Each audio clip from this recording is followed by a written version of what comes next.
የሰሞኑ የቴዲ አፍሮ ጉዳይ የፌዴራል ፖሊስ የሰጠው መግለጫ ከተቋማዊ ኃላፊነት ይልቅ ወደ ግል ተበዳይ ነገሩን ማዞር።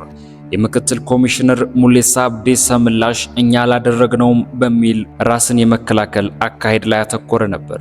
ይሁን እንጂ የፌዴራል ፖሊስ ልብስ የለበሱ አካላት ድርጊቱ ፈጽመዋል መባሉን ተከትሎ ተቋሙ ልብሱ የለበሱት እነማን ናቸው የሚል ምርመራ ከመጀመር ይልቅ ለምን አርቲስቱ ራሱ አልተናገረም የሚል ጥያቄ ማቅረብ የኃላፊነት ሽግግር ማድረግ መርጧል። ለምን መግለጫ አልሰጠም? ለምንስ ባለቤቱ ዝም አለች? በማለት የሰጠው ምላሽ የመንግስት የጸጥታ ተቋማት የወንጀል ጥቆማ ሲደርሰው የመመርመር ግዴታውን ትቶ የተበዳዩን ዝምታ እንደ መከላከያ መጠቀሙ በፍትህ ሂደት ላይ ጥያቄ ያስነሳል።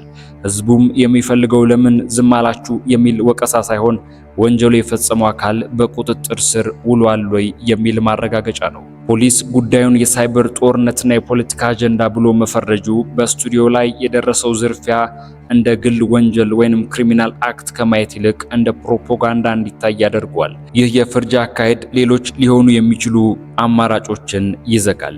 የግል ጉዳይ ወይንም የስራ ጠብን በተመለከተ ከፖለቲካ ውጪ በግል ቂም ወይንም በስራ ላይ ባሉ አለመግባባት የፌዴራል ፖሊስ ልብስ ተጠቅመው ዝርፊያ ሊፈጽሙ የሚችሉ አካላት ሊኖሩ አይችልም ወይን?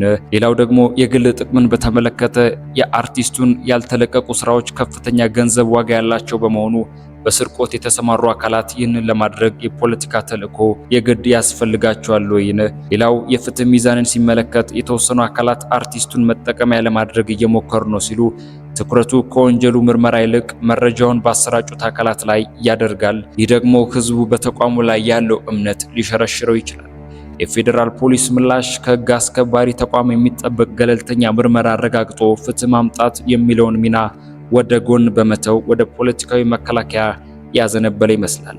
ፖሊስ አርቲስቱ ለምን መግለጫ አልሰጠም ብሎ መጠየቁ ተገቢነት የለውም። ምክንያቱም ወንጀሉ ተፈጽሟል ከተባለ ፖሊስ በራሱ ተነሳሽነት ወይንም በጥቆማ የመመርመር ኃላፊነት ስላለበት የህዝብ ፍላጎት በተመለከተ ህዝቡ የሚፈልገው ፖለቲከኞች ናቸው የሚል ድምዳሜ ሳይሆን በአርቲስቱ ስቱዲዮ ላይ የደረሰው ነገር ምንድነው፣ ወንጀለኞቹ እነማን ናቸው የሚል ግልጽ የምርመራ ውጤት እንጂ። የፖሊስ ምላሽ አጥጋቢ የሚሆነው ጉዳዩን የሳይበር ጥቃት ከሚል ፍረጃ አውጥቶ በአርቲስቱ ቤተሰቦችና ረዳቶች የተነሳውን ቅሬታ መሰረት በማድረግ ግልጽ የሆነ የወንጀል ምርመራ ውጤት ለህዝብ ይፋ ሲያደርግ ብቻ ነው። የጥያቄው አፈሙዝ ወደ ተበዳይ ማዞር ፍትህ ሳይሆን ጥርጣሬን ነው የሚወልደው። መረጃዎቻችን ይህንን ይመስሉ ነበር። ከደቂቃዎች በኋላ በሌሎች መረጃዎች እንገናኛለን። ሰላም።